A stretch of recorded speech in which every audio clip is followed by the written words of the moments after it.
My name is Sophia, and this is how I took back control of my life and stopped my husband, Xander, from destroying me. 4. Privacy. I'll be using pseudonyms. I'm a prominent lawyer in my state, so anonymity matters. Let's skip the fairy tale. Beginning. We fell in love, married, and eventually divorced. The love was never equal. Xander cheated. The signs were there. Avoiding me, staying out late, endless business trips. Despite my success as a lawyer, he saw me as a failure because I earned less than him. I wasn't part of his large business empire, and he never let me forget it. One day, during yet another business trip, I decided to dig deeper. On his old laptop, I found a secret Facebook account and undeniable proof.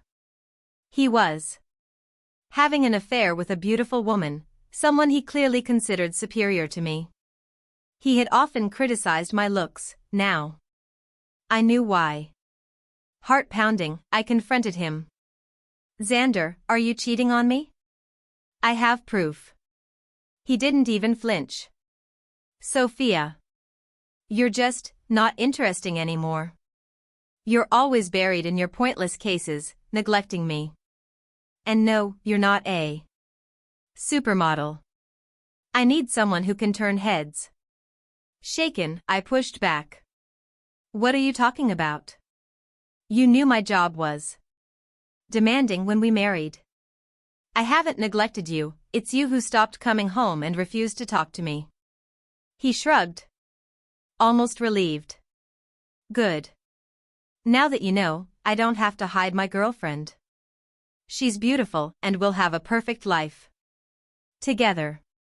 I'm divorcing you and marrying someone worthy of me. His words felt like a physical blow. He didn't just betray me, he demeaned me. He called me useless, claimed I wasn't good enough for him, and openly boasted that his mistress would make a better wife. Through tears, I whispered, how could you say that?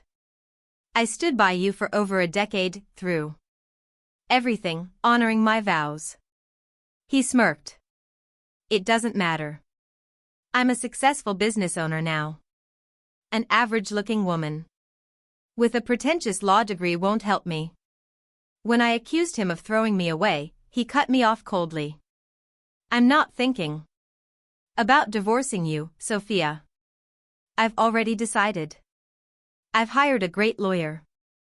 Move out before I get home, I don't want to see your ugly face again.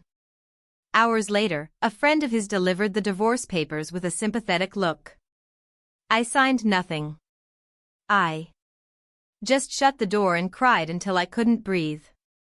But then, I remembered something. Xander had insisted on a prenuptial clause. If he cheated, I was entitled to half of his business. Suddenly it was clear why he wanted to drag out the divorce. He hoped I'd break down and give up my claim. Not a chance. I called his lawyer that same night and booked an appointment. 2 days later, I moved into my childhood home, which was in my name. I texted Xander. I've moved out. My ugly face and body are gone from your house. His reply dripped with arrogance, bragging about his lawyer. I replied calmly. I'll be keeping what's mine. From now on, talk to me through my lawyer. And empty my house, now. His contempt only fueled my resolve. Because sometimes, the best revenge is simply refusing to break the moment my mind cleared. I almost laughed at Xander's ignorance. He had no idea who he was up against, and clearly, neither did his lawyer, Jake. I arranged to meet Jake at a small cafe. The moment he saw me, he froze. His hands trembled until recognition sank in. He relaxed a fraction, but not enough. Jake was a decent lawyer, sure, but he wasn't ready for me. Xander had never considered me influential, so his attorney had walked into this meeting blind. Hello, Jake. Nice to see you, I said, watching his surprise. Yes, ma'am. I wasn't expecting you, he stammered. The surnames don't match because I kept my maiden name after law school, I explained smoothly. Ah. I see, he muttered, shifting uncomfortably. So, I said, leaning in, I'm guessing you think I want to drag this case out. That's what my dear husband told you, isn't it? Jake hesitated. I didn't wait for an answer. He lied. Xander is the one trying to prolong this case. You don't have to confirm it, I've known him for over a decade. I married that idiot. I know how he thinks. I softened my tone slightly. Jake wasn't my enemy here, he was just misinformed. Since I know you, I'll make this easier for you. I'll tell you the truth about this divorce. What do you mean, ma'am? He asked, clearly thrown. Did my dear husband tell you he cheated on me? Jake's expression was all the answer I needed. No, he admitted. He did warn me you might make baseless accusations because you want to ruin him. I smiled without humor. Oh, Jake, he's played you like a fiddle. But if it helps, he thinks you're one of the best lawyers out there. That's a big compliment, Jake said. But I'd never measure up to you. I wish he'd told me his wife practiced law. He only mentioned you worked at a firm. Of course he didn't, I said. My husband never took my accomplishments seriously. But it was very smart of me to sign the prenup. Jake blinked. There's the prenup? Oh yes, I said, enjoying the moment. It states that if he cheats, I get half of his business. His eyes widened. Your husband didn't mention that. Do you have proof? I brought it with me, I said, sliding a folder onto the table. And since I figured he'd try to wriggle out of it, I also brought proof of his affair, messages, photos, everything. Jake looked almost defeated before he even opened the file. He went through each page slowly, methodically. When he was done, he sighed a deep, resigned sound. Because in that moment, he realized what Xander never had. I wasn't just the wife. I was the opponent. And this case was already Min then looked at me and said, I see that you have solid proof of everything, ma'am. I had no idea about all of these things. I figured that out. Jake, also I know how difficult it is to work with unreliable clients, especially when the opposite party has an equally strong lawyer for their case. You're right about that, ma'am. I think that's all I needed to talk about today. I believe I need to have a serious conversation with my client before I decide to proceed with his case. I'm sure someone will contact you soon, although I can't say that it will be me. I could tell what Jake was hinting at but didn't comment on it. I thanked him for his time and proceeded to walk out of the cafe. I went straight to work and started to prepare my own documents for the divorce. All the lingering sadness was gone now. There was this rage within me that was driving me to make sure Xander suffered for what he had done, and I knew he had no way out of this mess he had created. It took Xander one day to get back to me. He called me on my number despite telling me not to contact him directly.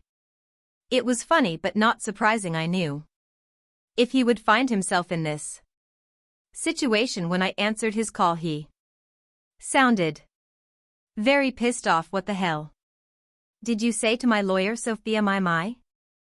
Look who's calling after telling me to stay away now. What happened with your lawyer? Xander, stop playing around, Sophia.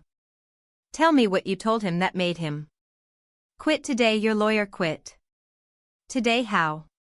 Sad Xander, I guess you should have been a friend about your situation and who they would be fighting against you. Don't know what you're saying, you are a freaking nobody. I won't let you take away my family business. Oh, I would like to see you try, Xander. I will hire a better lawyer in doubt. You just wait and watch. I will destroy you in court. You will come to me begging for mercy.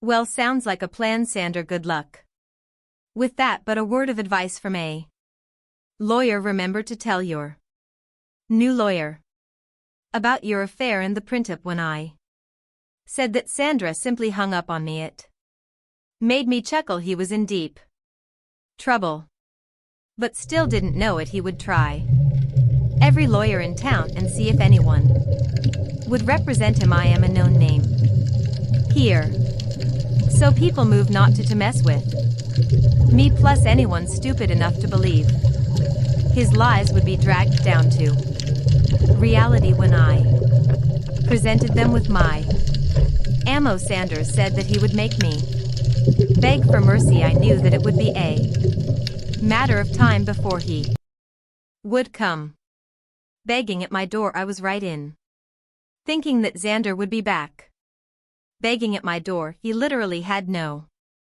other choice. One fine morning while I was getting ready for work, there was a knock at my door. I was a little confused about who showed up at such an odd time.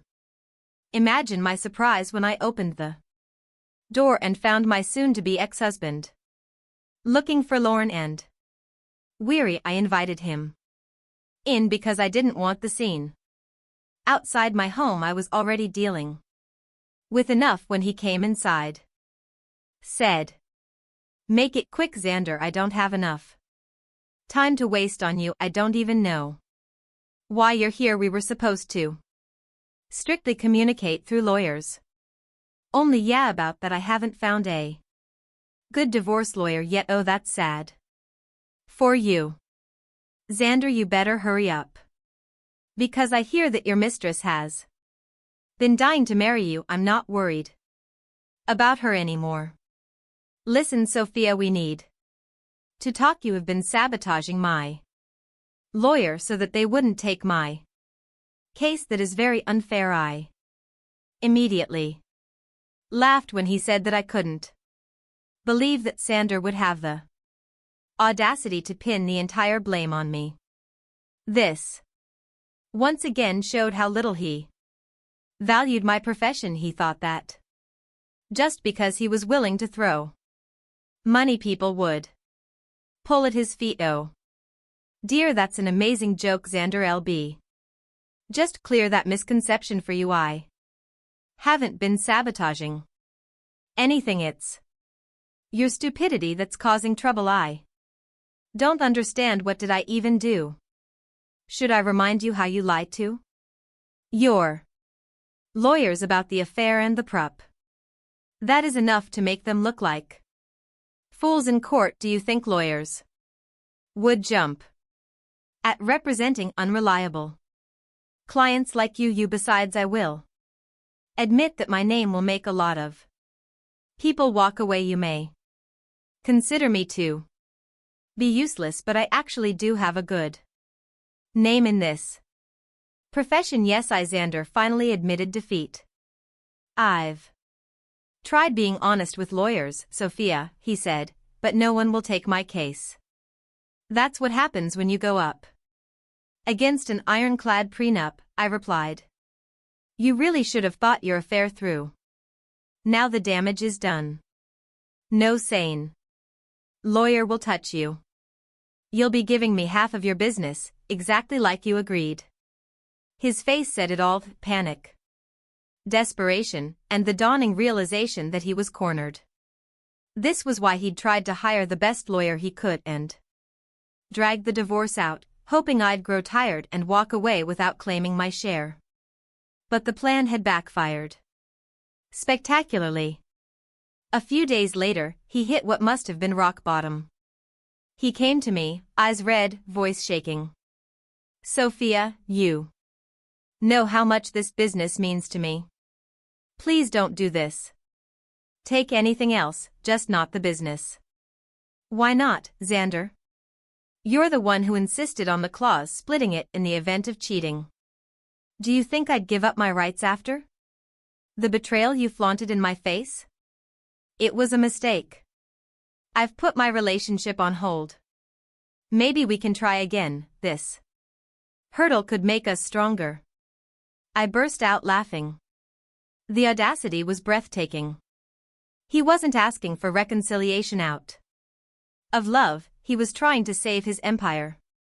I already knew his mistress was furious and rumors said she'd distanced herself from him. But if he thought that meant I'd take him back, he was delusional. You must be out of your mind, Xander. I didn't get this far in life by being stupid. You want me back because you don't want to split your business. Sophia, we were happy, let's just forget this one mistake.